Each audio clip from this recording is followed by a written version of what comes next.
The first heading for class number 1, general introduction to evangelism. I know you have already wrote down the main content, so you can take the lecture notes now. For class number 2, subject Indian Christian theology. Under that main heading, theology of interfaith dialogue. Theology of interfaith dialogue.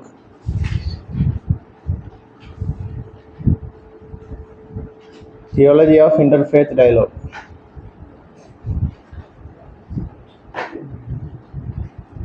Theology of interfaith dialogue. So in previous classes I have already taken the classes for main 5 religions that we have. जो 5 मुख्य धर्म के बारे में हमने पिछली class में पढ़े थे, क्या क्या था? हिंदुइज्म, इस्लाम, Buddhism, Jainism, Sikhism. So last one was your assignment, that is Christianity. इतना जो सब्जेक्ट सब होता है सब क्रिश्चियनिटी के बारे में ही है, सिद्धांत सब कुछ हमारा खत्म हो गया. So that was your assignment. Submission date कब था? 3rd. So today for class number 2 the heading is theology of interfaith dialogue. For class number 1 evangelism. जैसे प्रवीण ने पूछा दोनों एक साथ कैसे चलेगा. So being a Christian minister or being a Christian servant or servant of Christ or follower of Christ or disciple of Christ, our main purpose and our main aim is to convey this message to the other person or other fellow. हमारा इस सेवकाई का या एक पादरी होने के नाते, एक थियोलॉजियन होने के नाते, एक मिनिस्टर, एक सेवक होने के नाते हमारा मुख्य उद्देश्य क्या है?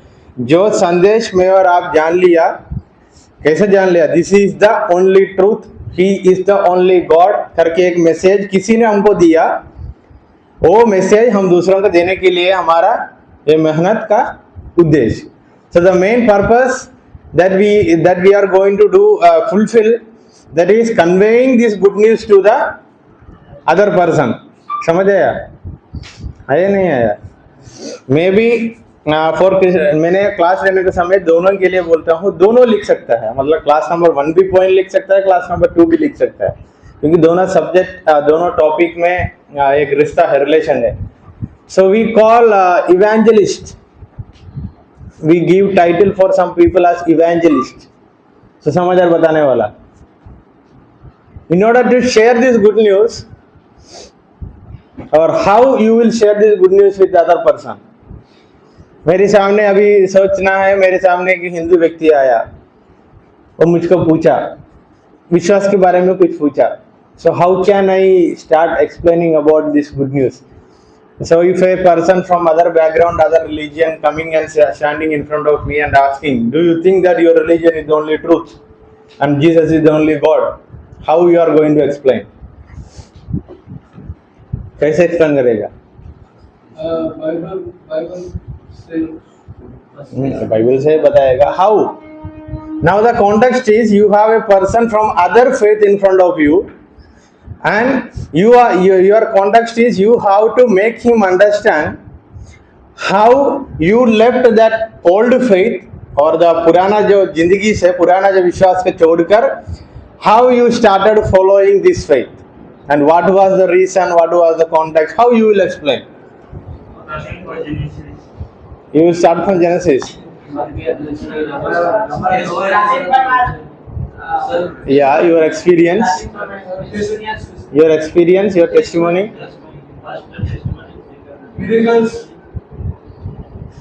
Miracles. Then he will say, हमारा साईं बाबा भी miracles करता है. What is the difference? First कहाँ से शुरू करता है? Testimony. That is what experience. And that person is from your own country. How you will explain? वो जो व्यक्ति आपके सामने है आपके खुद की देश का, इंडिया का ही है. How you are going to explain? Which language you will use first? Hindi. Then, if that fellow is from out of this country, how you are going to explain? English, Hebrew. सीधा सीधा हिंदी बोलना नहीं आ रहा है, Hebrew में जाके बता देगा. So in order to share this good news with the other person, The first thing is you have to understand the context. If he is ready to argue with you, or if it is like a questioning, आपको ऐसा दंड मतलब धमकी देते हुए सवाल आया था, आप कैसे उत्तर देगा? धमकी देकर उत्तर देगा. So for everything, first thing you have to understand the context. So for class number 2, we were studying about Indian Christian theology. So from where you will start explanation. You will take the Christian Indian context, Indian culture and all these things, and some of the Indian context you will take and you will put forward and you will start explaining. For example, Hinduism. For example, that fellow belongs to Hinduism. You will start speaking from Hinduism. Then you can take a one point. From Hinduism itself, many people came out by saying this faith is very, very difficult to practice. जो हिंदू जो विश्वास था बहुत मुश्किल था practice करने के लिए बोलकर ही बहुत लोग बाहर आया था. एक पॉइंट आपको मिल गया उनको कुछ बातें समझाने के लिए. And if that fellow is a Christian by birth he is a Christian, इधर उधर घूमने वाला व्यक्ति है, मसीह परिवार में ही है, फिर भी सवाल पूछा कैसे उत्तर देगा. Then you can easily explain from your experience. हमारा एक्सपीरियंस अच्छा से उनको समझा सकता है. So in both sense you have to tie up with that context and you have to start your explanation. For example, वो गुस्सा में पूछा होगा और आपको फंसाने के लिए पूछा होगा, संदर्भ समझकर ही शुरू करना है आर्गुमेंट या डायलॉग. समझ आया?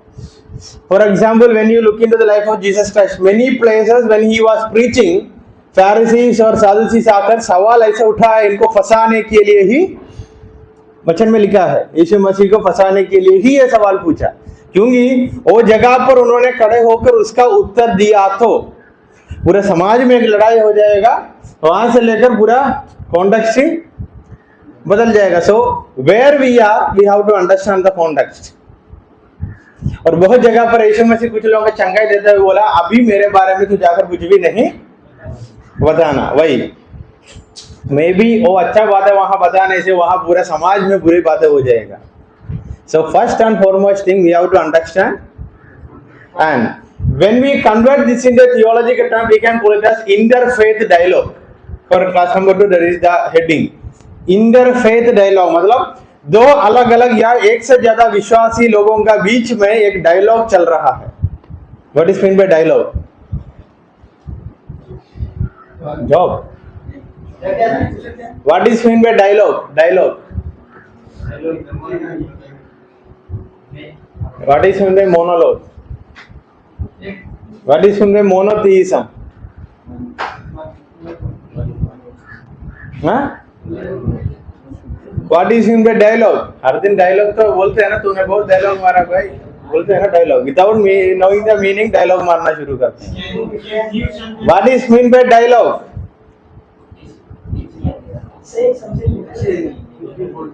कुछ भी बोलता है. The meaning of the word or term dialogue is conversation. Dialogue means there should be at least two people, two person. Then only it will become dialogue. Dialogue. मैं बोल रहा हूँ, वो सुन रहे, वो बोल रहा हूँ, मैं सुन रहा हूँ. So what is mean by dialogue?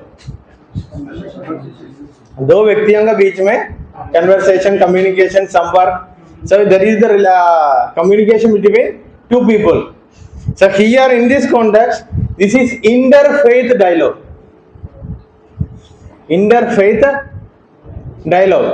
Interfaith मतलब मैं इधर नाटक नहीं कर रहा हूँ, लिखने के लिए बोल रहा हूँ. Interfaith dialogue. दो अलग अलग विश्वास का बीच में, विश्वासियों के बीच में अभी कुछ डायलॉग चलने वाला है. So the first thing he asked you, who is Jesus Christ? How you are going to explain, Arush? यीशु मसीह कौन है? सवाल है. मैं हिंदू हूँ, समझना. खड़े होकर मुझे उत्तर देना. आप यीशु मसीह के बारे में क्या समझाना चाहते हैं मुझे? The first thing you have to think, your answer should give a question in his heart, and that question will make you to explain more. मैं हिंदू हूँ.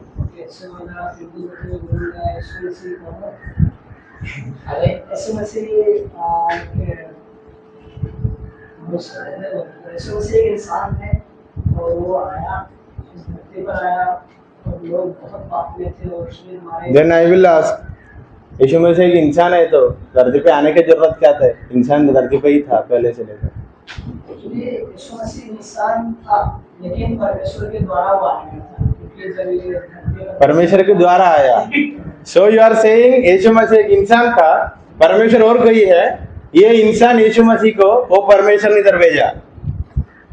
ऐसा है तो जीसस एज एन अवतार भी नहीं होगा।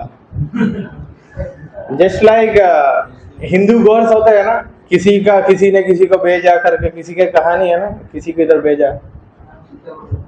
हाँ कुछ तो है। कब से लेकर विश्वास में हूँ?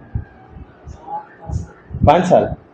कभी भी ये नहीं सुना यीशु मसीह एक इंसान था, परमेश्वर ने उनको भेजा।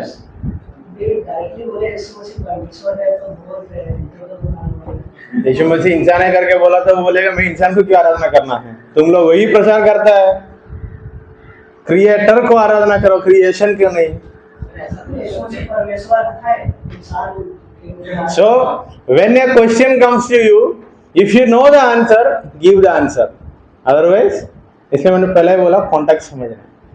If you know the answer, give him the answer. Otherwise, don't open your mouth, because you are spoiling the doctrine also, or spoiling means हम और doctrine का ऊपर उल्टा सा मतलब बुरा चीजें बता रहे। फॉर एग्जाम्पल बैठो, if you are saying Yeshu Masih इंसान था, परमेश्वर ने उनको भेजा, which kind of God we are following? इंसान का आराधना कर रहे हैं। और मतलब यीशु मसीह इंसान था, परमेश्वर जो है इधर भेजा, वो परमेश्वर से आराधना करो। फर्स्ट थिंग, हमको उत्तर नहीं आता था सीधा वहां, कैसे उत्तर देगा फिर? और किसी को कैसे? And the question is, who is Jesus Christ? And why you guys are speaking or preaching, go and worship Jesus Christ, He is the true God, He is the living God? How you will answer? अरे क्या समझाते हो? हाँ? How?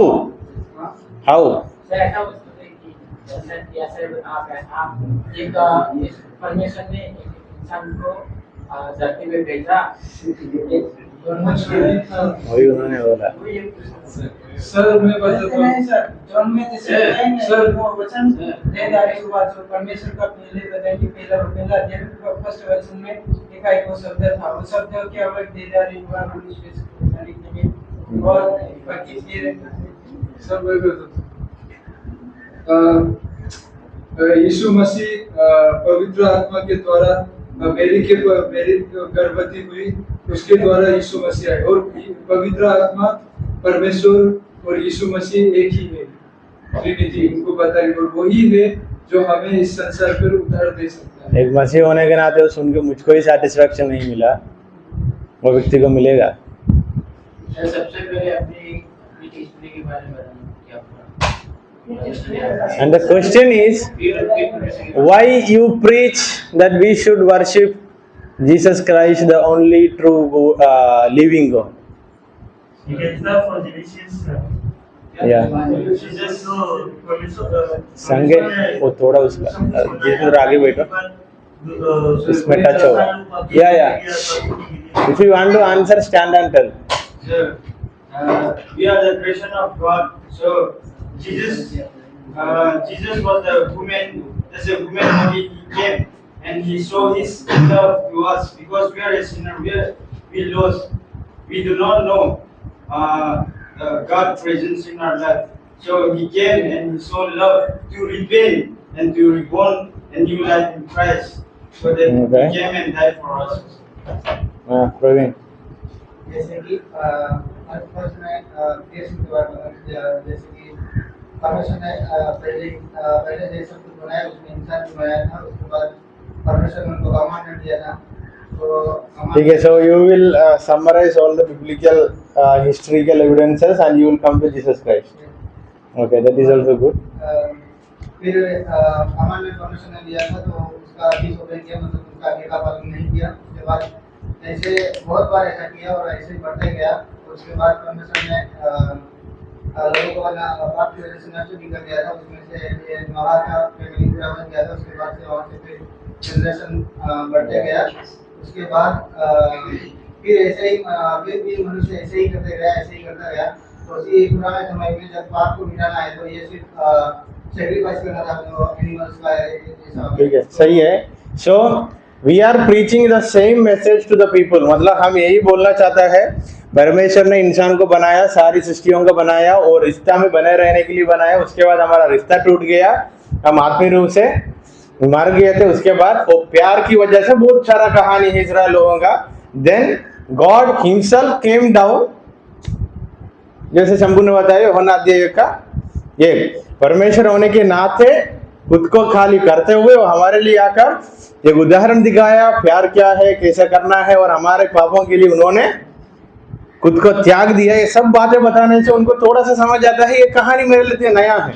Nowhere I hear a story like this that a God sacrificing himself for his creation।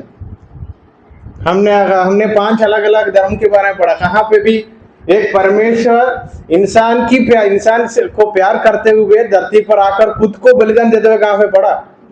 Nowhere we studied or we came across a God coming. When I mention a God, it doesn't mean there are many gods. God coming to earth and sacrificing himself for the people or for his creation. Nowhere this kind of a story we came across in its 5 religion. But we studied that even sacrifices, giving sacrifices to that idol. So उनका सबसे पहले doubt आएगा, मैं जब विश्वास में हूं उसमें से फर्क तो है। हियर तो कहानी पूरा का पूरा अलग है। God giving his life for his people. समझ आया? समझ आया नहीं आया? इतना साल से लेकर हम मसीह है, बड़ा बड़ा आदमी लोग है, हमको पता नहीं एक व्यक्ति का जीवन के अंदर जैसा मसीह के बारे में इंट्रोड्यूस करना है। डाउट क्या था? So let me complete this. So you will, जैसा प्रवीण और अलग बताया, you will start from the beginning, and when you are speaking all these things, of course there will be doubts in his mind. उन्होंने पूछता है ये हमारा रिश्ता कैसे टूट गया? So we can explain, following, obeying commandment, ये सब बातें हमको बोलने के लिए मौका मिल जाता है। आपका डाउट? सर जैसे कि हम देखते हैं कि परमेश्वर एक है, तो परमेश्वर ने उसके पुत्र को हमारे लिए दिया। तो जब परमेश्वर योना से बपतिस्मा लेकर पानी से ऊपर निकला, तो उसका वचन कहता है ना कि यह मेरा प्रिय पुत्र है जिससे मैं। That's why आप लोग क्लास में नहीं थे शायद। Jesus was 100% human and 100% divine. एक इंसान का सारी दर्द, सारी फीलिंग भी उनको था। At the same time he is or he was God also. So when you read gospel, हम नया नियम शुरू नहीं किया। When you read gospels and New Testament, in some places you will see the humanity or human nature of Jesus Christ। जैसे हमको भूख लगा उसको भी भूख लगा। So वहाँ एक मतलब यूहन्ना से आज्ञा पालन, मतलब बपतिस्मा का आज्ञा पालन करते हुए historical evidence of Jesus standing there, आवाज आया और कबूतर के समान पवित्र आत्मा आकर बोला ये मेरा प्रिय पुत्र है। वहां से हम क्या सीख सकता है? परमेश्वर का आज्ञा को पूरा करने से क्या होगा और रिश्ता में वो बातें इंजेक्ट करता है। समझ आया? जैसे ही हम भी परमेश्वर की सारी आज्ञाओं को पूरा करने के समय द वर्ड विल कम, ये मेरा प्रिय पुत्र है, इसमें इनके जीवन में मैं प्रसन्न हुआ। ये तो क्रिश्चियन लोग समझ सकते हैं। यदि कोई अन्य जाति पढ़ेगा तो वो तो भी समझेगा। अन्य जाति को ये बोलने के लिए कौन बोला? नहीं, मतलब उनका So without explaining about who is Jesus, how you will go and explain the doctrine of Trinity? बहुत सारे लोग इसको गलत समझ के रहते हैं। इस पर किसमें? बोलेंगे कि वो कैसे बोलेगा? कैसे? अगर तुम बोलेंगे इसलिए मैंने बोला यीशु मसीह कौन है, पहले शुरुआत की बातें नहीं बताते हुए अब सीधा जाकर ये सब बातें बताना नहीं। इसलिए मेरा कॉन्टेक्स्ट समझना। आई ई से शुरू करना है तो आई ई से ही शुरू करना, सीधा जाकर नाउन प्रोनाउन सिखाया तो नहीं होगा। तो कहाँ से शुरू करना, कहाँ से शुरू करना है वहां से शुरू करके मैंने ये भी बोला that will make questions in his mind. That is known as interfaith dialogue. Interfaith dialogue, जैसा हम दूसरा तिमोथी अध्याय 3 का 16 में पढ़ते हैं ना, रीप्रूफिंग। ऑलरेडी वो व्यक्ति के जीवन में उन्होंने एक सच्चाई को विश्वास करके रखा है, समझे यार। According to his faith he believe in truth. उनका जीवन में जितना परमेश्वर का मतलब आइडल से जितना सिद्धांत उन्होंने उनका विश्वास में है, उनके लिए क्या है वो, दैट इज सच्चाई, that is truth. What we are doing, reproofing. उनका हाथों में जो प्रूफ है उसको रीप्रूफ करके दे रहे, मतलब ये नहीं है, इसकी आगे बहुत सारा बातें है करके समझाते हुए और क्वेश्चन दे रहे, शायद वो पूछे गए बातें तब बोलना है पिता पुत्र परमेश्वर जो डॉक्ट्रिन है ट्रिनिटी। अगर एक्सप्लेन पूरा करना आता तो शुरू करना, नहीं तो बिल्कुल मुझे नहीं आता है, मैं समझाता हूं, क्योंकि हमको नहीं आया तो हम बोलते बोलते और डाउट देकर पूरा का पूरा डॉक्ट्रिन्स को क्या करते हैं हम। फॉर एग्जाम्पल जैसा अभी आरुष ने बोला यीशु मसीह इंसान था, परमेश्वर ने उनको भेजा, then why we say that we believe in one God. एक परमेश्वर के बारे में उन्होंने बोला, एक यीशु मसीह के बारे में बोला, तो दो हो गया अलग अलग। So I am not going to Trinity, हमारा ऑलरेडी टॉपिक खत्म हो चुका है। Trinity is a topic where you in most of the preaching you will say पिता पुत्र पवित्र आत्मा करके तीनों अलग के नाम ही सुनेगा, but it is not तीन अलग। So our topic was evangelism और interfaith dialogue। So जैसा आप लोग मुझे कुछ उत्तर दिया ये कैसे देना करके, so in the same way the dialogue will start between you and that fellow, that person, समझ आया। And the context is he is ready to listen, you are ready to explain, समझ आया। That will be the contact between you and that fellow, मतलब उनका और आपका बीच में एक रिश्ता अभी जुड़ गया, कॉन्टेक्ट जुड़ गया। क्या है, उन्होंने सुनने के लिए तैयार है, मैं बोलने के लिए भी तैयार हूं। And if I know the answer then only I will start speaking, otherwise don't speak. वो पहले से डाउट लेके आया होगा, डाउट को ऊपर और डाउट डाल के मत भेजना। क्लैरिफाई करना आता तो बताना, नहीं तो फॉर एग्जांपल कीजिए, यदि हम नहीं बाइबल नहीं पढ़ते, ओनली नॉट क्रिश्चियन आप करके बहुत सारे अलग लोग जो बाइबल पढ़ते हैं, उनको वहां पे वर्ड लव योर नेबर, वो क्या सोचते हैं उसके घर पे पड़ोसी में जो व्यक्ति रहता है उससे ही प्यार करना, लेकिन उसका पड़ोसी कौन है उसको ही पता नहीं। तो मतलब वो उसको उसमें डिपेंड है कि लव योर नेबर, मतलब मेरे घर के पास है तो उससे मुझे प्यार करना। That is what Bible says. Bible ये कहता है कि मेरे घर के पीछे जो रहता है वही नेबर, उससे ही प्यार करना। यस, उससे जो यदि कोई मतलब what is the meaning of the word neighbor? the one who living beside me or in front of me, The one who living कोई मेरे आसपास रहता हो, आसपास, the one who is living, मे भी आपका घर के पास लिविंग होगा, आप अकेले एक जगह पर खड़े होने के समय लिविंग होगा। यदि कोई व्यक्ति, यदि मैं कहीं जा रहा हूँ, वो मेरे घर से मतलब मेरे घर पे नहीं रहता। The one who is living, आपने ही डिफिनेशन दिया, लिविंग मतलब जो मेरी बगल में मेरे साइड पे जिंदा है। लिविंग मीन्स जिंदा है, आपका घर के पास ही सिर्फ लोग जिंदा नहीं है, अभी भी आपके पास और आपके आगे पीछे तो 2-3 लोग जिंदा है। मैंने तो नेबर का definition, neighbour means the one who is living beside of me, where I am at home, where I am at aeroplane, where I am at train, और where I am in class, और where I am in room, the one who is living beside of me is my neighbour. वो व्यक्ति को कैसे समझाना है, आपसे पूछा भाई ऐसा लिखा है आपका बाइबल में लिखा है जो पड़ोसी से प्रेम का, पड़ोसी नहीं क्या है, नेबर से प्यार करना करके बाइबल में लिखा है। आप बोल सकते हैं यस, यू हाउ टू, आप पड़ोसी से प्रेम करना। तो वही समझेगा जो मेरे घर पे मैं समझाने का काम किसका है, अनपढ़ है तो हमारा है, लेकिन वो नहीं समझेगी। यदि वो अगर नहीं समझा तो जबरदस्ती से मत समझाना। इसलिए मैंने बोला understand the context. For example आपको क्लास सुनना पसंद है, नहीं करके बोला मैं अभी भेज देता। आपको पसंद नहीं है, गधे के सामने जाकर मैं कितना भी चिल्लाया तो गधे भी कुछ समझ आएगा। Same context. अगर वो व्यक्ति पूछने से आपको समझ आएगा ये व्यक्ति लड़ाई के लिए सवाल लेके आया, वचन में लिखे है ना, हर एक आत्मा को क्या करना। वो व्यक्ति आपके सामने आपको फंसा कर लड़ाई करने के लिए आया करके समझ आया तो क्या करना, मुझे नहीं आता, क्योंकि उनको बोल के ही फायदा नहीं। आप एक बोलने से वो 3 लेके आएगा और 3 बोलने से वहां लड़ाई क्रिएट हो जाएगी, इसलिए बोलते सीधा बोल देना मुझे आता नहीं, तो नो प्रॉब्लम। यीशु मसीह के नाम पर वहां लड़ाई शुरू करने से अच्छा है यीशु मसीह के नाम पर मुंह बंद करके चले जाना।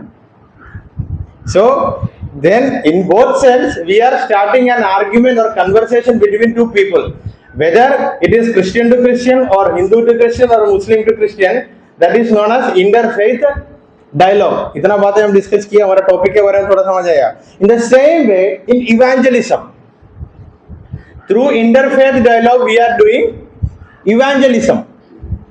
समझ आया? ये अलग अलग लोगों के सामने खड़े होकर बोलने से वी आर डूइंग इवेंजलिज्म। हमारा प्रिंसिपल साहब ने माइक लेकर कभी कभी निकलता है रोड पर, हमको भी लेके जाते थे, that is known as evangelism. There is no audience, कोई आता है सुनने के लिए? नो ऑडियंस, गाड़ी है, माइक है, बोलने के लिए सुसमाचार है, गीत गाने के लिए गाना है, नो ऑडियंस देयर, सब अपना अपना काम पे है। अगर कुछ सिटी में गया तो दुकान पे काम करने वाला उनका काम पे है, बस चढ़ने वाला बस चढ़ रहे, बस में जाने वाला बस में जा रहे, किसके लिए प्रचार कर रहे हैं हम? So in evangelism, most of the time you will not see the people face to face, but you are sharing the good news।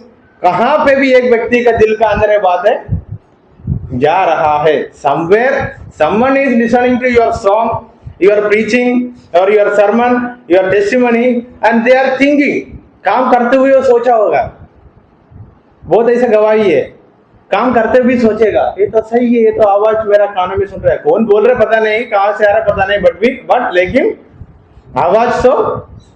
And most of the time those are going for evangelism, they will preach gospel in its full manner. मतलब जैसा प्रवीण ने बताया, उत्पत्ति से लेकर शुरू करके रिश्ता कैसे टूट गया और रिश्ता के लिए परमेश्वर क्या किया, this is known as gospel. सीधा सीधा पूरा का पूरा खंडन उनको दे दिया। Now that fellow should sit with question mark। समझ आया? पूरा का पूरा खंडन सुसमाचार का संदेश यू प्रीच। किसी ने अगर 100 लोगों में से 2 व्यक्ति सुना, उनका दिल का अंदर क्या आना है, क्वेश्चन आना है, then what should I do to be saved? इस उद्धार में आना या उद्धार पाना है तो वो आनंद जीवन में जाना है, तो सबसे पहले सोचेगा मृत्यु के बाद एक जीवन तो है, वहां आनंद जीवन मिलना है तो मैं क्या करना पड़ेगा, question mark. Then only his faith life will start, उसके बाद ही उनका विश्वास का जीवन आगे बढ़ेगा। So through interfaith dialogue and through evangelism, in both way you are sharing the good news. Good news means gospel. इधर है, the word gospel is derived from the Anglo-Saxon term Godspell, God Godspell। Gospel का original उसका शब्द आवाज कैसा है, Godspell, मतलब परमेश्वर बोल रहा है। Good story, a rendering of Latin word evangelium, in Greek evangelion means good news, good news और good telling, अच्छा बात है बोलना। In other words, it comes from the old English God meaning, good means spell meaning news। Then in Christianity the term good news refers to the life and ministry of Jesus Christ। Then it refers to Jesus Christ's birth, death and resurrection। So every time when you speak to another faith fellow, this thing should be included in that। Which thing? ये बातें जरूर होना है क्या, Jesus Christ का death resurrection जरूर होना है। Then he will ask, who is he to come and die for us? Then you can go back to Genesis। Then why he died for us? Again you can go back to Genesis। And you said he resurrected again। How? इंसान मरा तो जीवित तो नहीं होता है। Then you can say God became human, became flesh, he died for all for the world, then he resurrected, then he will come back। मतलब हम ही एक कॉन्टेक्स्ट ऐसा वहां क्रिएट करना है।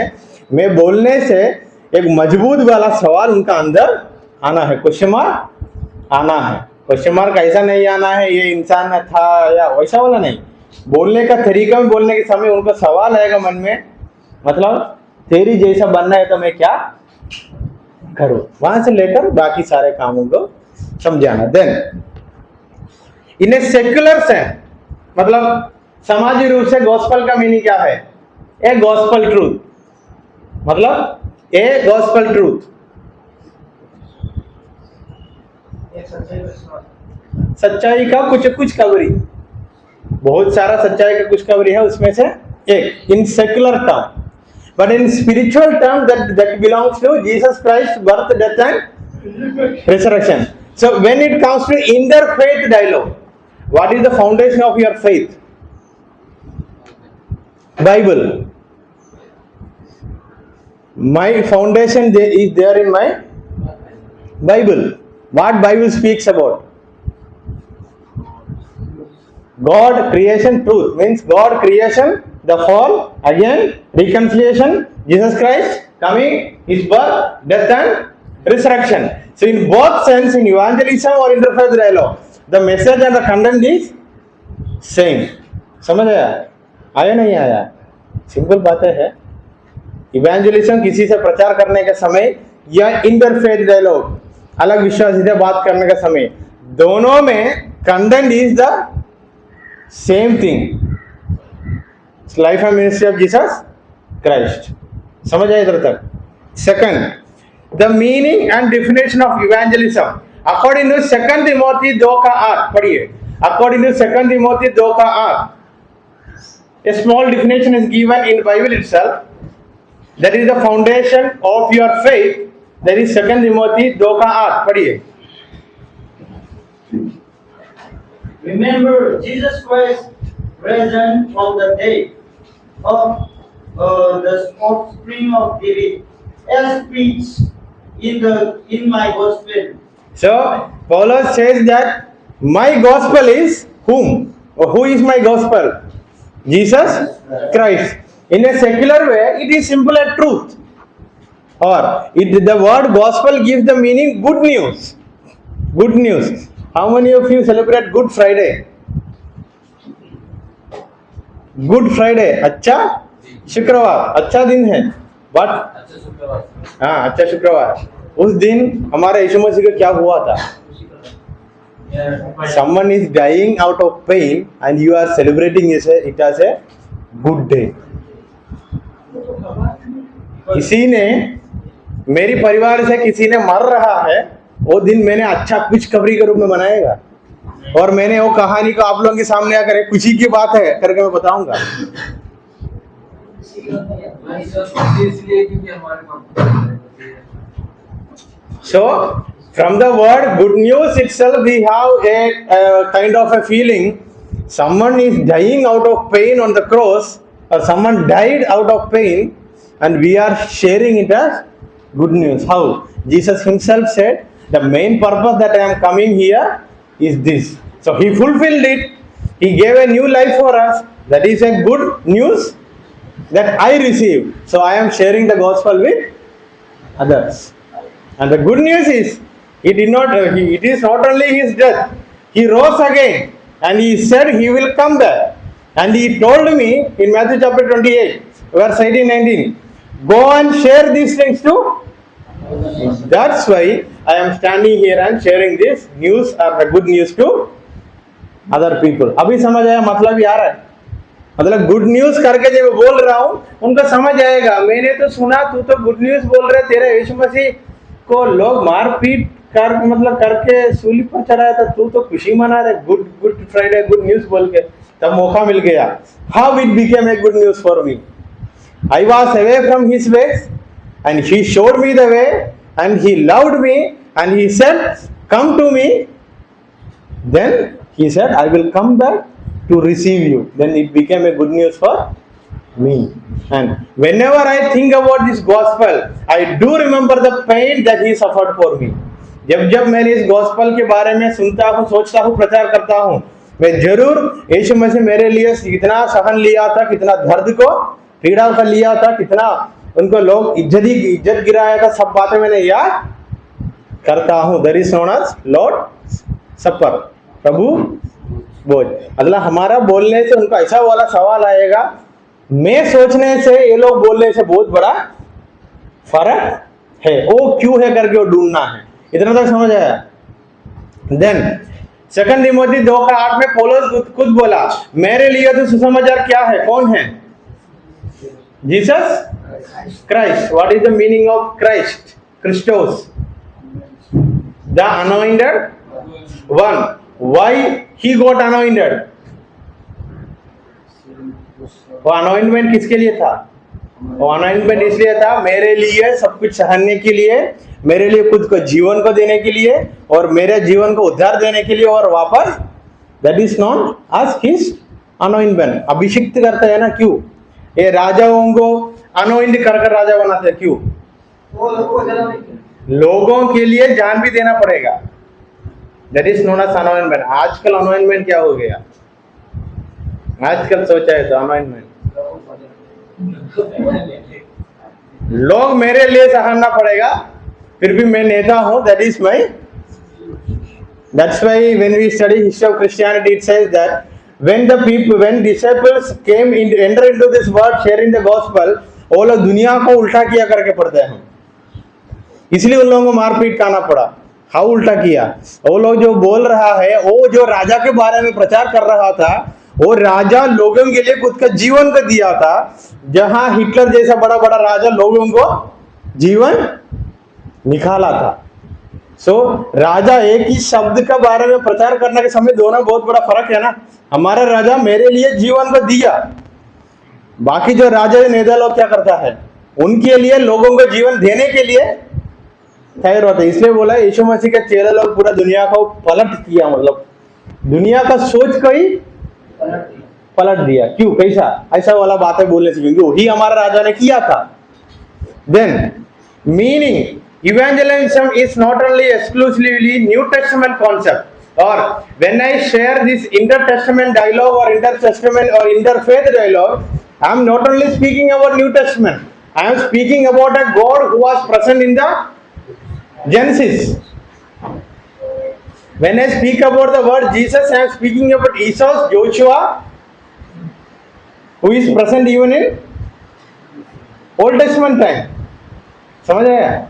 So meaning the word gospel, the word evangelism does not occur directly in the Bible, but the biblical meaning of evangelism is best understood by looking 3 New Testament words, that is gospel, evangelist, evangelist.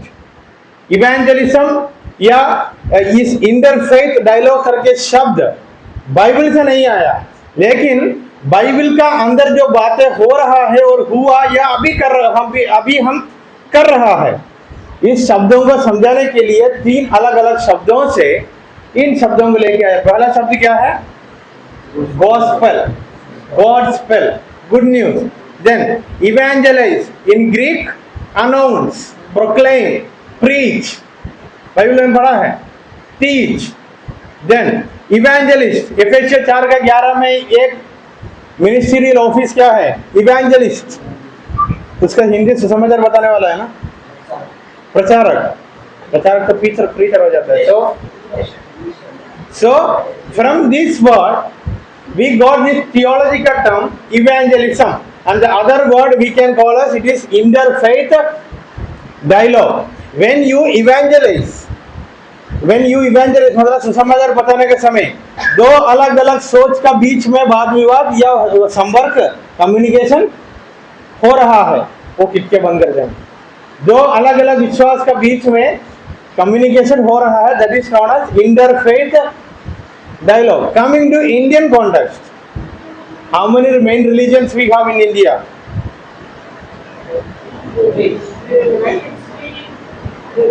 How many main religions we have? And mostly we preach in front of Hindus only. Mostly we preach in front of, and most of our context is preaching to, वो भी बंद कर रहे हैं, preaching to Hindu faith, isn't it? ज्यादातर प्रचार या प्रचारक सेवक है करने लोग किसके बीच में हैं अभी? हाउ कम, ऐसा कैसे हुआ?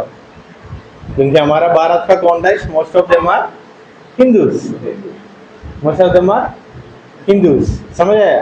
And when I speak about Christ, when I speak about Jesus Christ, I start by listening to them only. मैंने उनके बारे में और उनकी तरफ से कुछ बातें सुनते हुए ही मैं शुरू करूंगा, मैंने सीधे जाकर शुरू नहीं करूंगा। When we study the life and ministry of Apostle Paul, he went to a place and he understood the society, then he started preaching. जैसे ही इधर का पादरी लोग, केरल का पादरी लोग, कुछ पादरी लोग नॉर्थ इंडिया में जाकर सबसे पहले क्या करता है? फॉर एग्जाम्पल मैं मेरा पापा को उदाहरण लेता, वहां जाकर तेलुगु सीखा। क्यों? मैं मलयालम में प्रीच करता हूँ, तुम लोग सुनना, कोई फायदा होगा? The first thing we have to adopt their culture if it is good. So उनका कल्चर जो तेलुगु है, तेलुगु हम सीखना है, उनकी समान हम जीना पड़ेगा, जैसा रॉबर्ट डी नोबली ने किया। उनकी समान हम जीने से हमारा कामों का फर्क, कोई सब बातें देखते देखते उनका समझ आएगा। This fellow came to preach something और this fellow came to teach something, but he almost looks like us only, but he speaks something different. तब लोगों को सुनने के लिए क्या होगा? इच्छा होगा। सीधा सीधा जाकर यीशु मसीह पर विश्वास करो, वापिस में ले लो, चलो, वो तो होता है आज के गांव में। और व्यक्ति ज्यादा दिन इस विश्वास में खड़ा नहीं, क्योंकि नींव नहीं डाला, फाउंडेशन नहीं है। So when we start interfaith dialogue, the first thing is giving a good foundation in his life. Foundation, what is foundation? The doctrine of God, theology, उसका मुख्य पहला कदम उसको रखने के लिए जगह हम बना के देना। वो किसका काम है? That is the duty of the one who is involving in interfaith dialogue और the one who is going to evangelise. Maybe आप लोगों के कॉन्टेक्स्ट में बताया था, you have some folk songs है ना, आप लोगों का खुद की भाषा में कुछ गाना है, सबका आवाज एक ही तरफ होता है, सबका ट्यून भी एक ही तरफ होता है, सिर्फ डीजे का आवाज बदलना पड़ेगा। मारवाड़ी का अलग होता है, बिहारी का अलग होता है, और वागड़ी अलग होता है, गुजराती अलग होता है, मतलब ट्यूनिंग सेम है और एक ही लाइन बार बार दोहराता है उसमें, ऐसे ही है ना। कभी कभी एक ही लाइन बार बार दोहराता है, डीजे की वजह से कुछ फर्क, उसमें म्यूजिक की वजह से कुछ फर्क। So the one who is going to evangelise, they are easy way, adopt the song which they have. मसीह का, आप लोग मसीह गाना रखते हो और कुछ गाना रखते हो, मुझे पता नहीं। ये जो आप लोगों का खुद की गाना कुछ रखते हैं ना, वो मसीह गाना है? कौन सी गाना रखते हो? मसीह का गाना उससे अडॉप्ट करके बनाया, मतलब वो कल्चर को, वो भाषा को, वो ट्यून को अडॉप्ट करके सुसमाचार का गाना, सुसमाचार का संदेश उसके अंदर घुसाता है। So that is one of the easiest way you can preach to your people.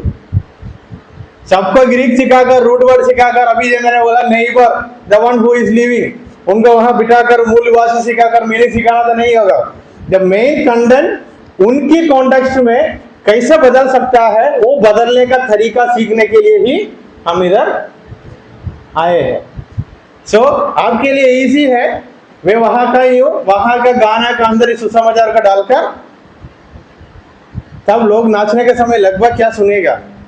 कुछ लोग दारू पी के नाचेगा, वो अलग बात है, लेकिन 1000 लोगों में से 2 लोगों को कुछ से कुछ बातें समझ, वही काफी है। So what we have to do when we are going to involve in interfaith dialogue, maybe through song, maybe through preaching, maybe through class, maybe through writing। हमारा दादाजी क्या करता है इंटरफेथ डायलॉग के लिए? मसीह लोगों का सिद्धांत को लेकर, हिंदू लोगों का प्रसन्न बातें को लेकर, दोनों को मिलाकर कुछ कुछ छोटा छोटा ट्रैक्ट बनाकर दे देता है। तब वो व्यक्ति का कॉन्टेक्स्ट में वो व्यक्ति खड़े होकर बाइबल के बारे में सोचेगा। So when you share the gospel through your context, your tradition, your language, may be through song, may be through writing, may be through preaching, the one who is hearing, it is easy for him to understand. Why? Because you are preaching from his context. अभी समझ आया?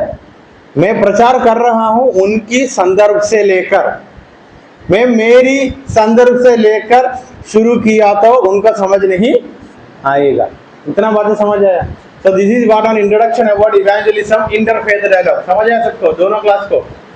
So when you are going to share your faith with an unbeliever, start from his context. That's why we studied Indian Christian theologian. राजा राम मोहन रॉय क्या बोल के बाहर निकल के आ गया? मेरा विश्वास में ही कुछ गड़बड़ है, इसलिए मैंने और कुछ विश्वास के बारे में पढ़ता हूँ। पढ़ने से यीशु मसीह तक उन्होंने आया। समझ आया क्लास नंबर 2 को? सो that is one way you can convey the gospel. तेरे जैसा एक व्यक्ति ऐसा सवाल लेकर खड़ा था, उन्होंने मसीह तक पहुंच गया। तेरे लिए भी यही एक रास्ता है, मैं बताऊंगा, मैं समझाऊंगा करके उनको समझाना। For ministerial formation of a Christian minister subject, you are speaking from that fellow's context, then you can say brother, the question which you asked has a lot of meaning in your life. There was a time I stood with the same question, and now I am standing with the good news to share. If you want to believe, we can believe. Bible says our duty is to preach only. Rest of the thing is in with God. So if you preach correctly, when God works in his life, जरूर वो व्यक्ति आने वाला दिनों में क्या होगा?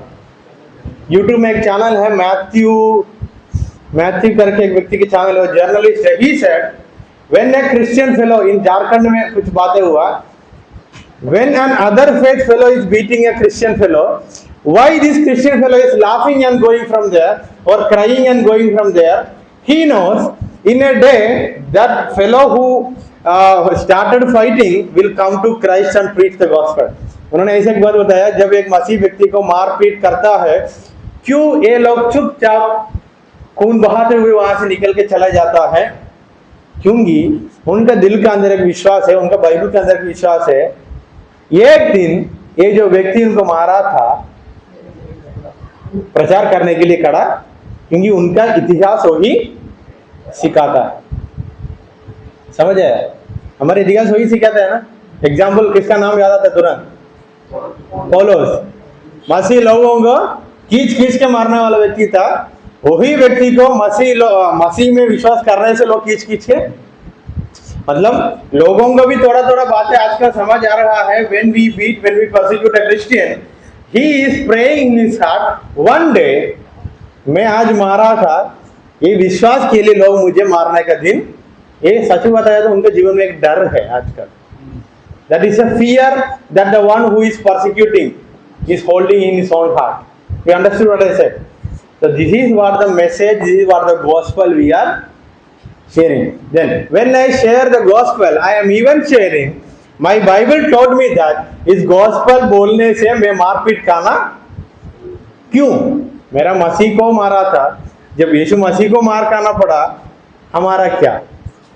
खुद बाइबल में बताया, ओ लोग मुझको मारा था और मेरी वचन के लिए तू मारपीट खाया तो तू धन्य है। पहाड़ी उपदेश में यीशु मसीह खुद।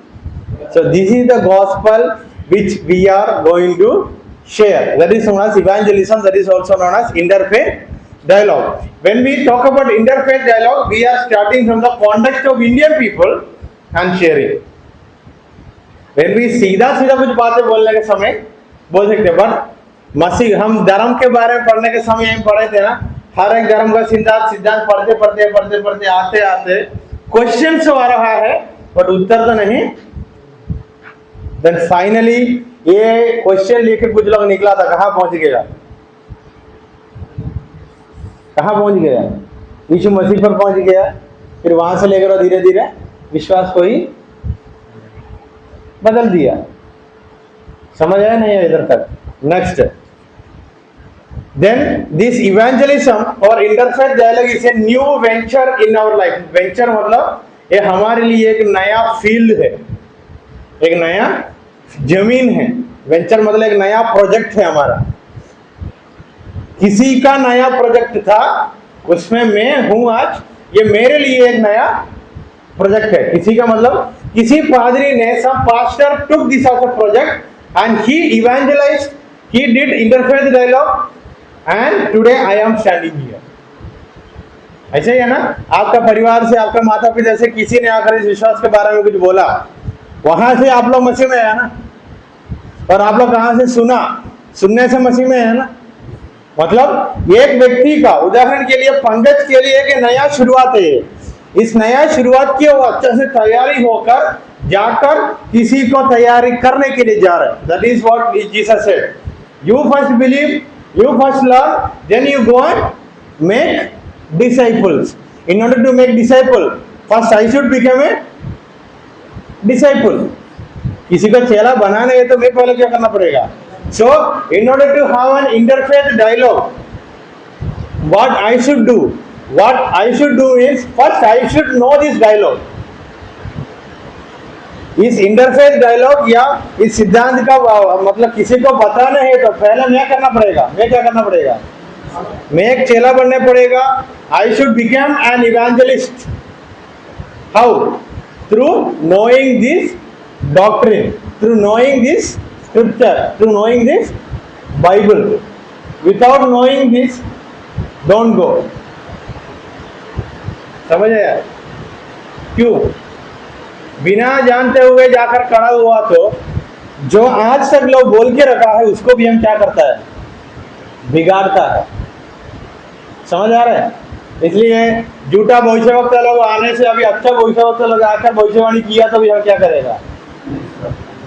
शैतान का भी इतना ही काम था, वो इतना ही चाहता था झूठा लोगों को खड़ा करने से सच्चाई को भी लोग क्या मानना है, झूठे करके वो पूरा हो गया है नहीं।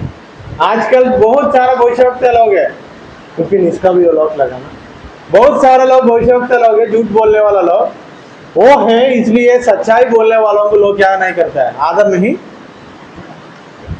So before practicing, before knowing the truth or the doctrine, if you go and preach, you are spoiling the good news only.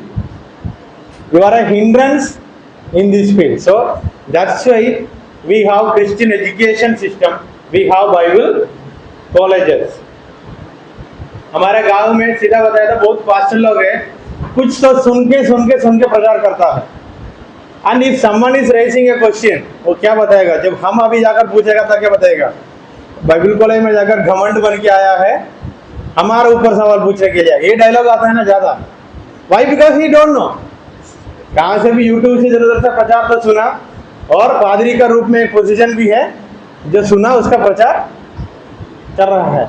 वहाँ हमारे जैसे लोगों का जरूरत है। Even pastor should accept what is truth. एक बुढ़े होने के नाते एक आदत भी बढ़ जाता है, कुछ लोग आकर हमको बदलने के लिए कुछ बात बोला तो फिर हम नहीं बदलेंगे क्योंकि इज्जत की बात है। वो भी एक समस्या हो गया। उदाहरण के लिए मैं जाकर किसी बड़ा पास्टर से आपने जो बोला 3 दिन की इस रविवार का प्रचार का समय में एक पादरी का प्रचार किया था। समवेयर ही सेड दैट मैं कलकत्ता में सेवकाई किया था, बोला था ना, तुरंत भाषा बदल के बोला, कॉन्टेक्स्ट में बताता हूँ। He said, those who are seated over here is just like a person who is possessed with an evil spirit. इसका मतलब क्या है? इधर बैठने वाला लोग वो दुरात्मा से ग्रसित लोगों का इंसान के समान ही है। उन्होंने मलयालम में बोला, मैंने ट्रांसलेशन में क्या किया, इधर बैठने वाले लोग एक समय में वो दुरात्मा से ग्रसित अवस्था में था, है करके मैंने बोला था, पास्ट टेंस। तुरंत उनका समझ आ गया, उन्होंने जो बोला उसकी अनुवाद मैंने नहीं, तुरंत उन्होंने मुझको इनडायरेक्टली कम्युनिकेट किया, तू जो बोल रहा है मुझे समझ है। उन्होंने तुरंत बोला था मैं कलकत्ता में सेवकाई किया, बोला था, आप लोग याद नहीं रखा होगा। वाई? बिकॉज मैं वही बात है आप लोगों से बोला, इधर बैठने वाला सब दुरात्मा से ग्रसित है। आप लोगों के मन के अंदर डाउट नहीं आएगा मैं क्यों उद्धार पाया, क्यों बपतिस्मा लिया, क्यों मसीह को जाना, मैं अभी भी दुरात्मा का अधीन पे हूँ, डाउट नहीं आएगा। So this is the context. मतलब हम बोलने का समय सच क्या है वो ही हम कन्वे करना है। उसके अंत में उन्होंने बोला, बहुत अच्छे से ट्रांसलेट किया, उसका 2 मतलब था। एक तो उन्होंने एक डिनोमिनेशन से जुड़ा है, वो कौन सा डिनोमिनेशन आप लोगों को पता है? उनके एक डिनोमिनेशन है, मेरा कोई डिनोमिनेशन नहीं है। उन्होंने डिनोमिनेशन की तरफ से प्रचार लेके आया, मैं जो अनुवाद किया, जो अच्छा ही या वही मैंने अनुवाद किया। और वहां मैंने एक गलती भी किया, अमर सिंह का बगल में सोना करके था सेना का जगह पर, तुरंत मैं भी सोचा ये सोना नहीं है सेना है। उसके बाद मैंने सोचा बाइबल में क्यों लेगियोन का नाम नहीं है, वो वहां स्टार देते हुए लिखा था नीचे लेगियोन, उसके बाद मैंने बदला था। So whenever you speak it should convey the original message, that's all. आपकी बगल में कितना बड़ा आदमी आने पाए, मैसेज का खंडन आपको अच्छा से जान दे तो वही बात है समझाना। वो कितना बड़ा पादरी होगा, स्टेज में ही धमकी देने वाला होगा, हमको कुछ लेना देना नहीं है। जो बातें सही है वो बातें बता देना। This is what interfaith dialogue, this is what evangelism. Then इधर आप लोगों का नोट्स में और बहुत सारा बातें इवेंजलिज्म का डिफिनेशन में दिया गया है। Evangelism is the activity of the church. Evangelism church का एक एक्टिविटी है। Interfaith dialogue is an activity of a church. What is meant by church? Called out ones, बुलाए हुए लोग। मैं भी बुलाया हुआ हूँ, मुझको झुंड के साथ बात, झुंड को बुलाया, उसमें मुझको नहीं बुलाया। हर एक व्यक्ति को अलग अलग बुलाता है करके बाइबल में लिखा है। मैंने तुमको चुना, तुमको, मतलब when we say it is an activity of church, it is an activity of every believer. When I say the word church, so जब हम बोलते हैं इवेंजलिज्म ये सुसमाचार बांटना कलीसिया का एक्टिविटी है, कलीसिया करेगा, पादरी करेगा, मैं जाता हूँ कलीसिया में आराधना करने के लिए, ये नहीं। It is an activity of every believer. Second, evangelism is the bringing of the gospel to the unsaved anywhere. कहाँ पे भी जो व्यक्ति उद्धार नहीं पाया उनके सामने गॉस्पेल को लेके जाने का काम है evangelism. That is the same with interfaith dialogue. Then evangelism is just preaching the gospel. The evangel means susamachar. The importance of evangelism. Why we have interfaith dialogue? There should be a reason, right? Interfaith dialogue होना है तो evangelism होना है तो एक कारण तो होना है वहाँ। कारण क्या है? कारण मतलब रीजन मतलब वो व्यक्ति ने एक डाउट मुझे पूछा, इसलिए I am going to engage in interfaith dialogue. वो व्यक्ति ने एक डाउट लेकर खड़ा है मेरे सामने, इसलिए मैंने उनको इवेंजलाइज करने के लिए जा रहा हूं। What is mean bye conversion? परिवर्तन बोलते हैं ना, मधु परिवर्तन, धर्म परिवर्तन, कन्वर्शन। हम किसी को भी जबरदस्ती से सुसमाचार समझाना भी नहीं है, किसी को जबरदस्ती से मसीह बनाना भी नहीं है। क्यों? उदाहरण के लिए हमारे इधर सुबह सुबह क्लीनिंग का काम है, ड्यूटी है। मन से करने वालों को देखा तो उनके क्या समझ आएगा? Every nook and corner he will broom. Nook and corner मतलब मन से करने वाले इंसान, ये मेरी क्लास है, ये मेरा ड्यूटी है, मेरे घर की सामान है, सारी जगह बहुत अच्छे से झाड़ू मार के जाएगा। बिना मन से ड्यूटी है समझ के करने वाला बंदा क्या करेगा? ऊपर ऊपर। अगर उदाहरण के लिए ये बोतल इधर है तो वो करेगा इसकी राउंड उठा के नहीं करता, मतलब काम से ही हमको समझ आ जाएगा। कुछ लोगों का मन का अंदर आए मुझको पत्थर से मारा करके आया तो अच्छा है। So when we do something, if you are taking it as your life and you are doing, you will fulfil everything that you should do.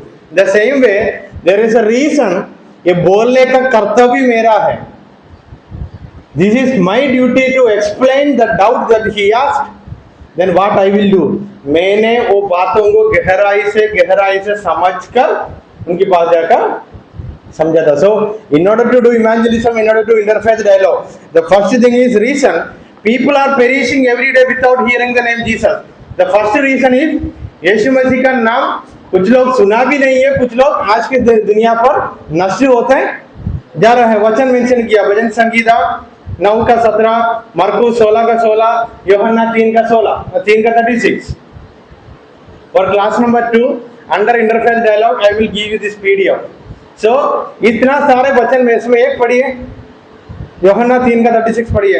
इधर लिखा है, whoever rejects the son will not see the life of God's wrath remains on him।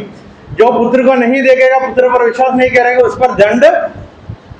There Vipin जो बोला love your, वो दंड उस पर नहीं आना है इसलिए मैं जाकर और नेबर को प्यार करते हुए सुसमाचार इजी, मेरा शत्रु का ऊपर भी और दंड नहीं आना है। That's why Jesus Christ said love your enemy. So message is clear. Love for God is constraining us. दूसरा कोरिन्थियों 5:14 में पौलुस बता रहे हैं ये मसीह का प्यार मुझे विवश कर रहा है। विवश मतलब पढ़िए दूसरा कोरिन्थियों 5:14। It is that love is compelling me. What is mean bye compelling? पढ़िए किसी ने हिंदी में पढ़ना।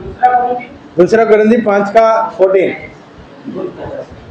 विवश करके लिखा होगा। क्योंकि मसीह का प्रेम हमें विश्वास कर देता है। विश्वास विवश है।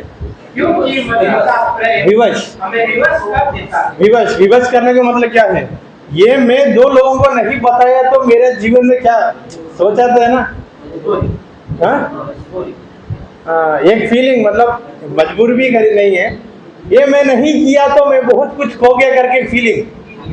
उदाहरण के लिए एक नया फोन खरीदा तो जब उसका पैक खोलने के लिए एक वो वेटिंग होता है ना, रिग्रेट नहीं, एक नया फोन है, वहां ऑर्डर आया है, रूम में रखा है, शाम को रूम में जाऊं मैं कब खोलूं करके फीलिंग आता है ना।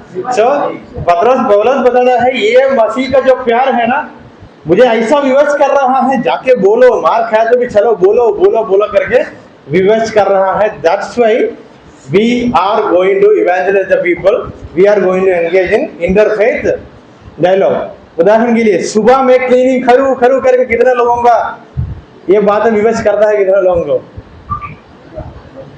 किसी को भी नहीं करता है। सीधा बताता हूँ, गोपाल भाई का नाम मैं लेता, गोपाल को मैंने बहुत बार देखा, सुबह हो मैं जाकर मेरा ड्यूटी का खत्म करूँ करके सोच उनका मन करता था। बाकी लोगों को मैंने देखा नहीं है, आप लोगों को होगा नहीं है करके मैंने नहीं बोला, तो आपके हाथों में है। So second one, love of God is compelling me और it is constraining me. That's why I am going to evangelize people. That's why I am going to explain about my faith to the other faith fellow. But I will look the context, then only I will do. हम इधर मावेली के में एक सेवकाई के लिए जाते थे, कुछ लोग आते थे मेरे साथ, वो लोग बहुत काम कर के थक जाकर आके बैठता है, कुछ तो कुछ पका के खाएंगे, उसके पास जाकर brother come I will share good news with you, चलो ऐसे मसीह के बारे में सुनेंगे। तो क्या सोच में आएगा? पहले से लेकर इतना दर्द के साथ आके बैठा हूँ, वो व्यक्ति बोल रहे 10 मिनट प्रचार सुनो, उसके बाद कुकिंग कौन करेगा? नहीं करना है। सो इसलिए मैंने वहाँ का वो बातों को छोड़ दिया, क्योंकि कॉन्टेक्स्ट अच्छा नहीं है। पहले से बंदा थक चुका है, I am going and sharing and asking to come for prayer again. So find out the context generally, then it is God's command. Point number 3, ये परमेश्वर का आज्ञा है। मरकुस 16:15, go into all the world and preach the good news to all creation. Our position urges us to evangelize. Point number 4, मेरा ये जो position है ये मुझे विवश करता है, ये तेरा जीवन है, ये कर नहीं किया तो तेरा जीवन भी नहीं है। समझ आया? Then the responsibility is pressing me. मेरा ये जिम्मेदारी है, मुझे इतना दबाव दे रहा है, किसी ना किसी एक व्यक्ति के पास जाकर ये सुसमाचार को सुनाना, कॉन्टेक्स्ट ढूंढना, सुनाना। यीशु मसीह थक गया था सेवकाई करते करते, याकूब का जो कुआं है करके लोग मानते थे, वो सामरी स्त्री वहां जाकर, सामरी स्त्री है ना, वहां जाकर बैठ गया। तुरंत स्त्री को देखकर यीशु मसीह ने ये नहीं सोचा मैं अभी थक गया हूँ पानी पी के चला जाता। यीशु मसीह तुरंत क्या सोचा? इधर मेरा सेवकाई शुरू है, वो स्त्री की वजह से पूरा बहुत तरफ झुंड में मैंने सुसमाचार बताओ। So everywhere focus on the context, then you can explain. ये तो ये 16 का मार्च 16 का 15 में एक ऑल क्रिएशन, ये पेड़ बैल बकरियां सब है उसमें, all creation, all creation. This gospel is not only for human being, this is for entire world. Ecology, for example Romeo में कहाँ पे लिखा है ना, ये सारी क्रिएशन मसीह का दूसरी आगमन के लिए तड़प रखा है करके।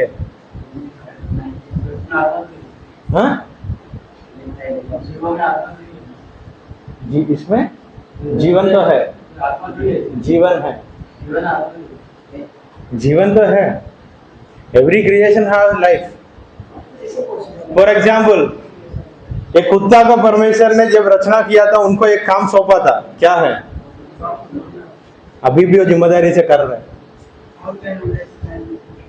अभी भी वो कुत्ता उसका काम जिम्मेदारी से कर रहा है। इंसान को एक काम सौंपा था, कर रहे नहीं कर रहे, किसी ने बोलना पड़ता है करो। हाँ, चिट्टी का ही काम है। जो अब सोचेगा ये क्या बोलते, छोटा छोटा इसका क्या काम है? If they are not there, this world ecosystem will come back, उल्टा हो जाएगा। Use of ants on this earth type करो गूगल में। ये दुनिया पर कितना जीव जंतु है, सबका एक उपयोग है, हमको पता नहीं है, एक उपयोग है। और चिट्टी है इसलिए इसके रियर का सोइल का सबका सिस्टम अच्छा से चलता है। वो क्या बोलते हैं हम, मछली को पकड़ने के लिए एक डालते हैं ना, एर्थवार्म, उसका क्या काम है पता है? मछली पकड़ने के लिए। वो सोइल को तैयारी करने के लिए वो मदद करता है। वो कमी है, इसलिए हम क्या करना पड़ता है? पेस्टिसाइड। आप लोग कहते हैं मसाला क्यों डालता है? इसका कमी है, ये चिटियों का, ये चूहों का कमी है, इसलिए आप लोग डालना पड़ता है। टाइगर, इसलिए मैंने बोला you have to understand the context. Tiger के सामने सुसमाचार बोलने के लिए कोई गया तो वो व्यक्ति कौन होगा? इसलिए मैंने शुरू ही किया कॉन्टेक्स्ट से। Without context if you are doing that, हम पागल है और कुछ। अभी उत्तर भी मिल गया। So understand the context, then only start. Then our position, then the responsibility is pressing us, the field are calling us. परमेश्वर ने बहुत बताया, काटनी तो ज्यादा है, काटने वाला मजबूर कम है, वचन है ना। Harvest is plentiful, the labourers are very. So ये जो फील्ड में परमेश्वर हमें बुलाया, इसलिए मैं और आप इधर तक। The nature of the gospel demands it. एक गॉस्पल का एक गुण है, एक स्वभाव है, वो हमें डिमांड कर रहा है ये जाकर किसी को बताना। What is the nature of gospel? Gospel का स्वभाव क्या है? वो वहां लिखा है। फॉर एग्जाम्पल मुझे कुछ अच्छा मिला, वो अच्छे बातों में दूसरों को देना है करके ही सुसमाचार मुझे। So the nature of gospel is demanding me, तुझको जो एक नया जिंदगी, अच्छा जिंदगी मिला, यही जिंदगी में लोगों को भी। So the gospel is demanding me, और if you read all this verses it is written,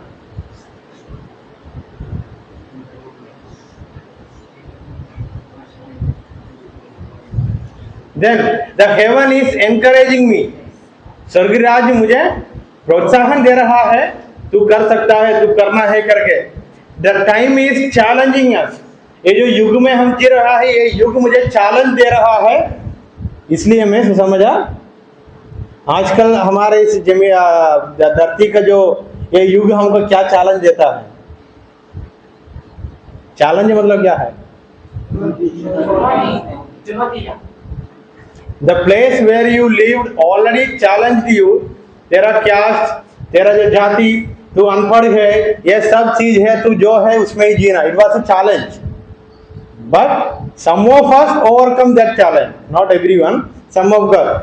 मैंने पोल का गवाही आप लोगों को सुनाया था, बिहार से आए हुए लड़का का, कैसा वाला जन्म था, याद है उनका कहानी? उनका कहानी सुनकर लगभग एक व्यक्ति के जीवन में थोड़ा सा एक नया बीज उगा था, अच्छा था, लगभग एक, क्योंकि मेरा जीवन में हुआ था। और जब कॉलेज में आया था, इसका कॉन्टेक्स्ट में है इसलिए बता रहा हूँ, और जब कॉलेज में आया था उनको इंग्लिश बिल्कुल नहीं आता था, हिंदी भी नहीं आता, मलयालम आता था, उनका आंखों में रोशनी भी, उन्होंने बताया ना, इतना दूर से ज्यादा हुआ तो देखना भी मुश्किल है। सो जब मैंने इनको देखा था, ऐसा ऐसा आके देखता था, मैं सोचा ये व्यक्ति कैसा जी पाएगा, इधर 2 आंख है, सब कुछ है, फिर भी हमारा मुश्किल हो रहा है। बट व्हाट ही सेड, उन्होंने क्या करता था, शर्म नहीं था उनको पढ़ने के लिए, उनका क्लास में से जो सुनता है किसी का नोट्स लेकर हमारा पास आते हैं, बोलते हैं भैया, मुझे अभी भी याद है, भैया भैया बोल के पीछे घूमते थे, भैया भैया जिसको थोड़ा मलयालम में बताना।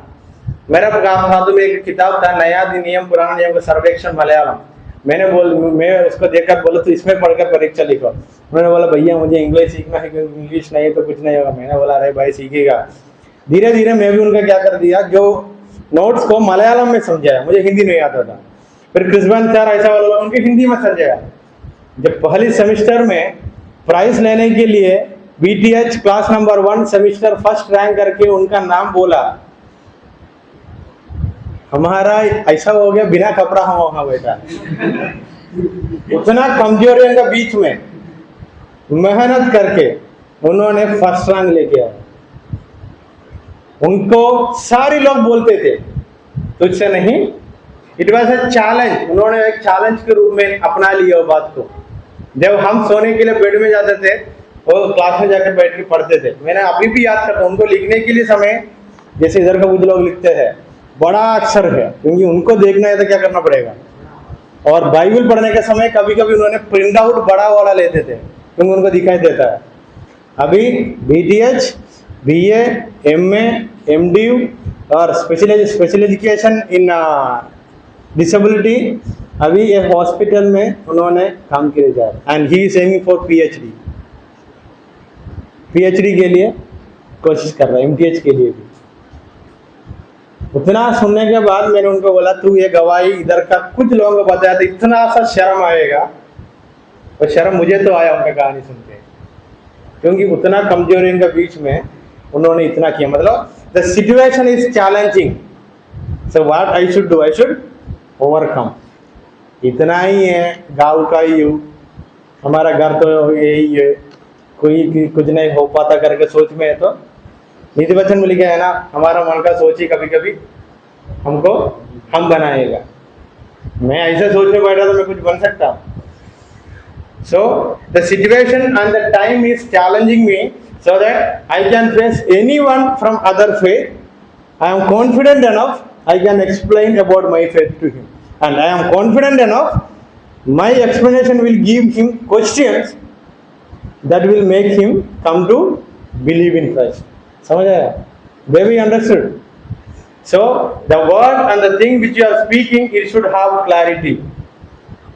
Hermeneutics, worship and preaching करके सब्जेक्ट में मैंने एक बात बताया था। स्टेज में जाकर जाते खड़े होते होते कुछ लोग एक डायलॉग बोलते हैं, क्या बोलना है मुझे नहीं आता है, मैं बड़ा प्रचार करने के लिए तो नहीं आता आया हूं, फिर क्या करने के लिए खड़ा हुआ।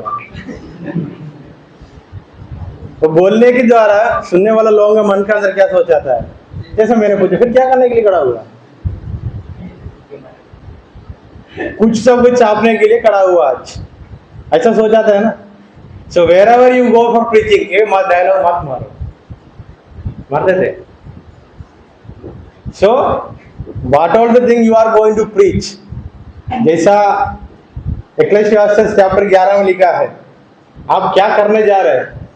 हामर तो हाथ में है, नेल भी हाथ में है, ठोका तो जरूर अंदर अंदर, उसको क्या बोलते हैं, नेल को किला किला ब्रिंजी।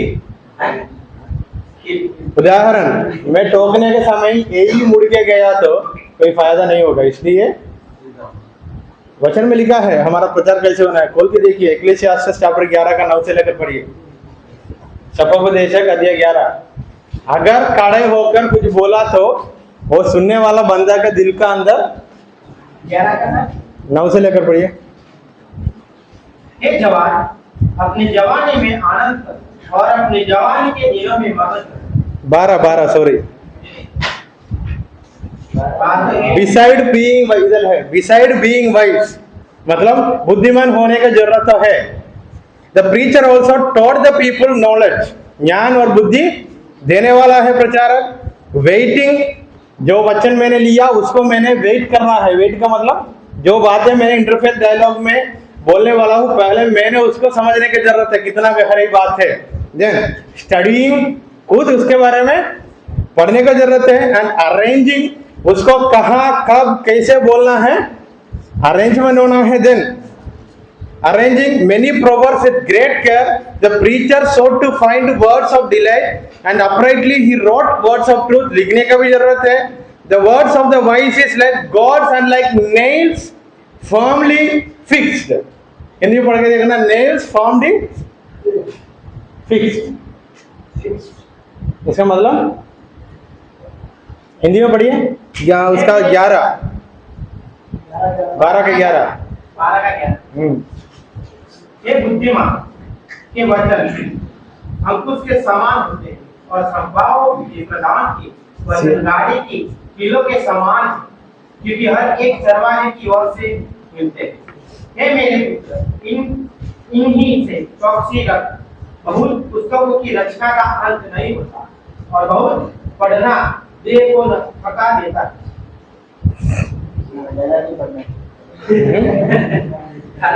वहाँ क्या लिखा है हिंदी में? क्या करने के समान है हमारा प्रचार. एक कीला लेकर ठोका तो there is a reason, there is a purpose, there is a use.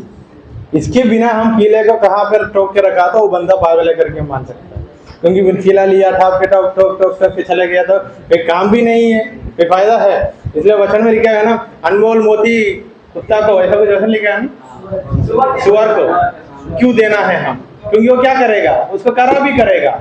मतलब सोच समझकर जो बातें आप लोग प्रचार में बोलेगा, इवेंजलिज्म में बोलेगा, वो लोगों के दिलों पर ठोकने वाला नेल के समान है.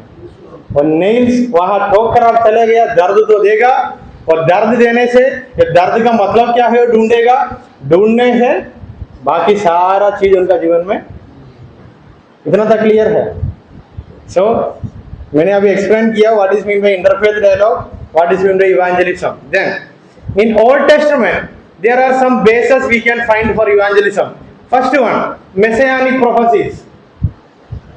मेसिया आएगा करके कुछ बातें, जैसा यशायाह अध्याय 53, ऐसा बहुत बात है यीशु मसीह के आने के बारे में बोलते हुए आप लोग इवेंजलिज्म देखा होगा. क्योंकि इजराइल लोगों के सामने जाकर ये भविष्यवक्ता लोग खड़े होकर क्या बोलते थे, वो जरूर आएगा, मन फिराओ रास्ता पर वापस. So the same way we preach और we saw the preaching in New Testament, the same preaching was there even in Old Testament, है नहीं. आजकल हमारा मुख्य संदेश क्या है, मन फिराओ, यीशु मसीह पर विश्वास.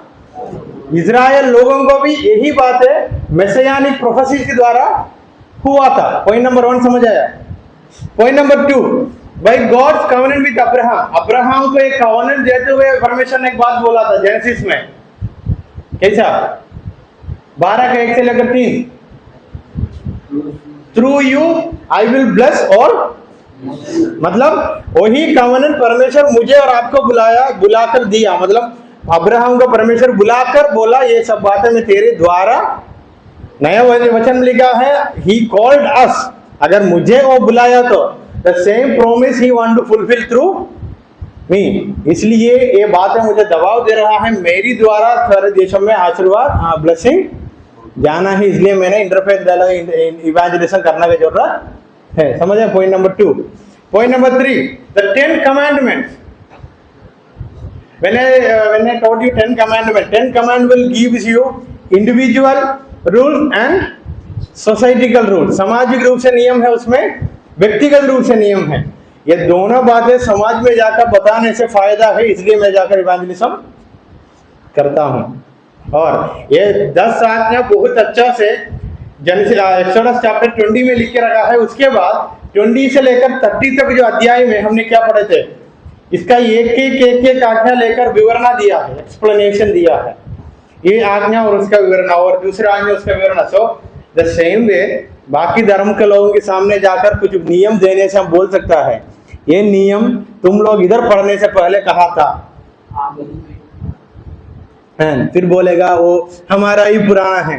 तब बोल सकता है तुम लोग जाकर सिविलाइजेशन के बारे में पढ़ के देखो, कहाँ पे भी इंडस वाली civilisation, if it is the front side I will agree with you. Indus वाली सिविलाइजेशन क्या है, हमारा भारत में हुआ था. आप लोग सिविलाइजेशन का एक जियोग्राफिकल किताब लेकर पढ़ा तो इजिप्ट मेसोपोटामियन सिविलाइजेशन से लेकर कहानी घूम घूम कर आता है. इजिप्ट कहाँ पड़ा है, Then how can someone say this विश्वास is the old विश्वास? And अगर किसी ने बोला मूर्ति पूजा का बात है हमारा इसमें ही है, हम बोल सकते हैं आप लोगों के इसमें नहीं है, कहाँ पड़ा है? हमारा खुद की लोग ही किया थे 10 आज्ञा मिलने के बाद। 10 आज्ञा मिलने के पहले भी था, कहाँ? अब्राहम के पिता क्या करते थे? So we have all the evidences, but according to the context only how to explain this. मारपीट खुद खाने के लिए मत बताना, खाया तो खाया होता है, और लड़ाई करने के लिए भी मत। इसलिए मैंने पहले से शुरू किया, शेर के सामने जाकर बाइबल खोल के आज हम पढ़ेंगे लूका समाचार अध्याय 3 बोला तो खोलने से पहले वो आपको बोलेगा, क्योंकि उनको बताने की जरूरत नहीं है। बट बाइबल में लिखा है all creation they have already know their duty and they are doing it perfectly. मुर्गी को पता है अंडा देने के बाद चिल्लाना है, और इन्हें बायोलॉजिकल है, उनको दर्द होता है इसलिए वो चिल्लाता है। हम क्या सोचता है वो अंडा डाला करके पुकार के बता रहे, मतलब हर एक जंतु को परमेश्वर ने जो काम सौंपा था वो वैसे ही करके एक क्रिएशन नहीं कर रहे, वो कौन है? हम ही हैं। इसलिए वो यीशु मसीह हमको ढूंढते हुए आने का जरूरत भी है। The message is clear. अभी समझ आया टाइगर के सामने बताना नहीं बताना है। The gospel message is not only for human being, it is for this environment only. अगर यीशु मसीह शत्रु से प्यार करने करके बोला और पड़ोसी से प्यार करने के लिए बोला, उन्होंने डिफिनेशन दिया all living beings beside of मी। कभी कुत्ता होगा, बिल्ली होगा, मुर्गी होगा, सांप होगा, कुछ भी होगा, they are also living being. आपसे एक मदद हुआ तो कर देना, अगर आपको कुछ हानि नहीं पहुंचाया तो डोंट मारना, मतलब उसको मारना भी नहीं करना, उनकी रास्ता पे जाएगा। इसलिए इधर कुछ लोग है सांप को देखा तो पागल की समान भागेगा, पता नहीं वो सांप इसको क्या किया, वो उनकी रास्ता से जा रहे हैं, वो उनकी रास्ता से जा रहे हैं, उनको जाने दो। उनकी रास्ता पे आप गया तो जरूर काटेगा, आपके रास्ता पर और एक इंसान आया तो आप जैसे गुस्सा करेगा वो भी करेगा।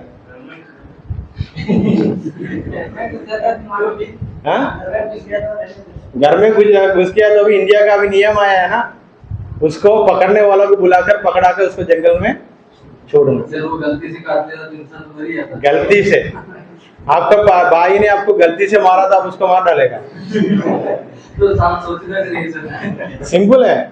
तो गलती से काटा, 2 दिन पहले कुछ हुआ था नहीं था? हाँ, मैंने एक बिल्ली को लेके आया वो रोड की साइड से, छोटा बिल्ली को मैंने लेके आकर वो मुर्गियों के साथ डाला था। गोपाल ने उसी दिन मुझे बोला सर शायद वो शिकार करने वाला जानवर है, मुर्गी को पकड़ेगा। मैंने बोला अरे गोपाल प्यार में हम लेके आए, उसको प्यार समझ आता है। एक दिन मैंने कहा मैं और संजय पानी बोतल लेने के लिए मेरे साथ कौन आया था? संजय आया था। समन के इधर पानी का बोतल हम वहां जाके लेके आए थे। वापस आते आते मुझे गाड़ी में लग रहा था कुछ तो गड़बड़ होगा। मैं वापस आके देखा मेरा एक छोटा मुर्गी को पकड़ के खा रहा है। अभी मैंने वहां खड़े होकर बहुत आवाज से चिल्लाकर एक लकड़ी लेकर गुस्सा करने से कुछ फायदा होगा? वो बिल्ली को उनकी काम है ऐसा वाला चीजों को पकड़ के खाना। गलती किसका था? मैंने इधर आकर अखिल सर से बोला मुझे गुस्सा भी आ रहा है, दुख भी हूं, मैं किसको दिखाऊं? बिल्ली को समझ नहीं आएगा। बिल्ली को मारा तो भी उसको समझ नहीं आएगा क्यों मुझे मारा। तुरंत उसी दिन शाम को हमने क्या कर दिया, बिल्ली को घर ही बदल दिया। वही एक सोल्यूशन है। सेम वे मैंने सांप का बताया, वो उनकी रास्ता से जा रहा है। कभी कभी अगर हमारा कुछ जानवर को पकड़ेगा, क्योंकि उनको पहले से लेकर क्या काम सौंपा है, उनको थोड़ी बोला शोरूम के अंदर जाकर लेके खाना। तेरा सामने तेरा जब भूख लगेगा जो आएगा उसको पकड़ कर खाने के लिए आज्ञा मिला, वही आज्ञा हो कर रहे। उसको पालन करने के समय हम लोग क्या करते पत्थर से, जैसा हम आज्ञा तोड़ने के समय पत्थर से मारने के लिए नया नियम में पुराने नियम में आज्ञा है, सेम है। So 10 commandments. Then we have there are many foreshadowing in Old Testament and New Testament. Foreshadowing मतलब कि निशाना हमारे लिए रखा है और निशाने के अनुसार हम फॉलो कर रहा है। निशाना मतलब यीशु मसीह, उनका चेले लोग, भविष्यवक्ता लोग और बाकी जो लोग हमारे लिए कैसा सेवका करना करके एक उदाहरण बना के रखा, उसको लेकर हम भी आजकल कर रहा है। देन इवेंजलिज्म, ये तो सुसमाचार को लेकर इवेंजलिज्म करने के समय क्या क्या आता है? सबसे पहले ग्रेट कमीशन महा आज्ञा मत्ती सुसमाचार अध्याय, देन पैराबल यीशु मसीह बहुत दृष्टांत बताया, देन मिराकिल, और मिराकिल होने के जगह पर हुआ तो हम खुद नहीं तैयारी नहीं करना। So miracle happen if God is willing. Then personal witness, खुद का जीवन की बातें भी बोलते हुए हम इवेंजलिज्म कर सकता है, बोल सकता है मैं एक दिन इस मसीह को बहुत विरोध करता था, आज कोई मसीह को प्यार करता हूं और मसीह के बारे में तो तब वो व्यक्ति के समझ आएगा कुछ तो मतलब है, इसलिए इतना बड़ा मूर्ख व्यक्ति कैसे बदल गया। देन डिमोन्स्ट्रेटिंग कंपैशन, वो प्यार को धरती पर दुनिया पर दिखाने से। इवेंजलिज्म बाय द अपोस्टल्स, ये सिर्फ इतना ही बता के मैं छोड़ देता हूँ, प्रेरितों का काम पढ़ने के समय बाकी समझ आएगा। There are different strategies how we should do ministry, जैसा पौलुस के जीवन से हम देख सकते हैं कुछ कुछ बातें। पौलुस he was a tent maker, then when he got the calling from God, he decided that he took a decision, he will share the gospel. He used to travel in many places according to the context, according to the need, he used to do the mission work. इतना ही बताता हूँ, बाकी हम deep उनकी सेवकाई के बारे में आगे पढ़ेंगे। इसलिए प्रेरितों का काम 1 का 8 वहां लिखा है, और जो बातें मैंने इधर से अभी तक बोल के आया सब इस पीढ़ी के अंदर है। So according to an apostle, this is a mandate. Mandate मतलब this is compulsory. Who is an apostle? The one who प्रेरित, मसीह से प्रेरणा मिलने वाला व्यक्ति है प्रेरित। So this is a mandate thing, ये कंपल्सरी है। मैं मेरे जिंदगी में ये नहीं किया तो मेरे जीवन का मतलब ही नहीं है। Then because of the Holy Spirit, because प्रेरितों का काम अध्याय 1 का 8 में क्या लिखा, when Holy Spirit will come, you have to go on. So this is a mandate command by Jesus Christ with the help of Holy Spirit. Then here there is a target in audience. So for example, Matthew, Marcus, Luke, Johanna, everyone wrote their gospel targeting to a different audience, है क्या नहीं? मत्ती ने उनका एक समूह उनके सामने था, he wrote for a particular people, किसके लिए? मरकुस अलग, लूका अलग, और मत्ती एक चुंगी लेने वाला व्यक्ति था। चुंगी लेने वाला व्यक्ति कैसे लिखता है, हर एक छोटी मोटी बात भी लिख के रखना है, हर एक छोटी मोटी बात है। इसलिए मत्ती से सुसमाचार का अंदर कितना अध्याय है और हर एक बात उन्होंने लिख के रखा। देन मरकुस एक पादरी था, पादरी है नहीं, कितना अध्याय है? मतलब पादरी लोग पहले से लेकर आलसी है।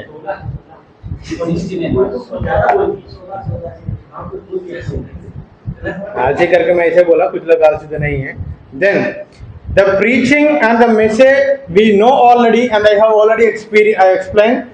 It should based on the doctrines which you believe.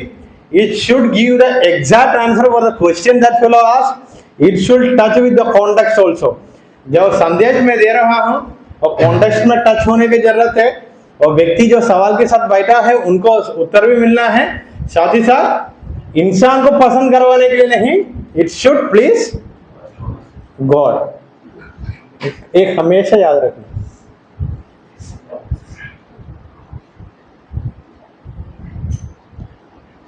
So this is what today's class, and one more thing बोलते हुए मैं समाप्त करता हूँ। और शायद मैंने रमेश को अलग बुलाकर बोला, लास्ट सैटरडे में इधर नहीं था शायद, उस समय इधर कुछ सिनेमा गाना लगाकर हमारा चैपल में कुछ बाहर से कुछ लोग आकर नाचते ऐसा वाला कुछ हुआ था। कोई बात नहीं, हाँ हाँ वीडियो बंद करना चाहिए तो। सो उस दिन मैंने इधर नहीं था, मुझे कल 2 दिन पहले